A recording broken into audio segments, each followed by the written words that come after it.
What does glue mean in mixing? Why do you hear producers saying you've got to glue it together? And so how do you actually do it without killing your mix? In the next few minutes, I'm going to show you exactly how I glue sounds, step by step, so they move together without fighting each other. Don't take this for granted, because gluing your mix together is the fundamental to having a strong foundation of a great mix. So let me show you how you do it. But first, what does glue actually mean? Glue isn't just one effect, it's not just one plugin. It's a mindset. When people say the word glue, what they really mean is cohesion. Taking different sounds, drums from one pack, vocals from another session, and maybe a synth from YouTube, and making them feel like they all belong together. It's about unity and shared movement. It's one piece of music blended together and not 10 different instruments arguing in a room. So how do we do it? I'm going to show you 3 different ways of doing this, and I'm going to show you how to do them on the drum bus. Okay, let's dive in. First one I'm going to show you is bus compression. This is compression on a group of sounds, not individual tracks. So let's say you've got a full drum kit, which we have. Kicks, hats, snares, everything are all linked into one drum bus. You then put a compressor on the bus. The goal is not to squash them together, just glue them nicely together. So here's the trick. I'm going to use the SSL G series channel strip for this. You don't see this way of compressing much, but it's a joy. You'll hear it now on the drum bus, but this is also really nice on vocals, so check it out there later.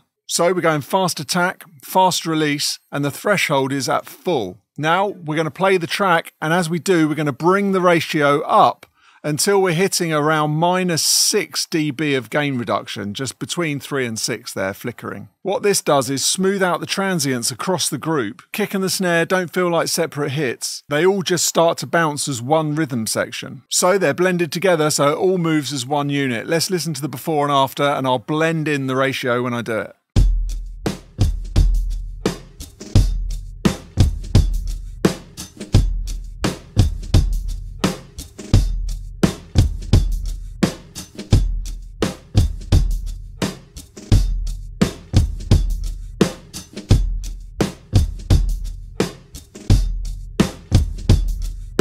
So the second way of gluing it together, we're going to use parallel compression. Parallel compression is your secret weapon because it's glue, but it's also super aggressive sounding. So we're going to do this directly on the drum bus channel 2, and we're just going to use the mix knobs to blend it in. Whereas normally you might put it to a send and then use the send to blend it in, we're just going to use directly off of the plugin. The reason why this is helpful too is because you can do processing before and after the parallel compression on the same channel. So what we want to do is absolutely smash it with compression, fast attack, fast release, high ratio, and then loads of gain reduction. So we're really crushing the sound here, and then we're just going to blend it back in to be part of the original. This would sound dreadful on its own because you're literally breaking it and smashing it and crushing it together. But when you blend it in underneath the original, what it brings out is the tails, the air, the body, and the sustain of the sound. So it really gets thick and, you know, really glued together, but in a different way. So the trick here is not about making it louder, it's about making it fuller and have more body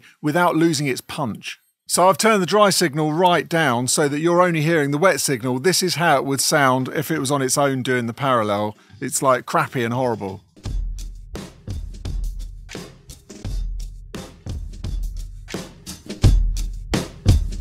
So we'll put the dry to -1, and then let's bring the wet down a little bit. So let's put that down to about -3. And then we can listen to the before and after.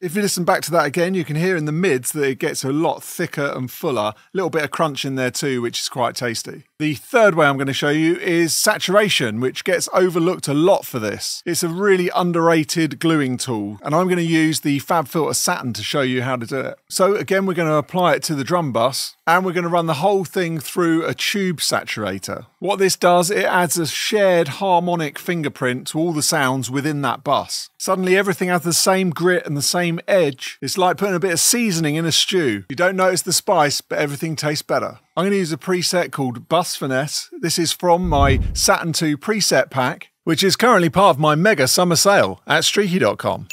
Okay, so here's a before and after, but don't forget to subscribe and like the video before we have a listen. Okay, let's have a listen.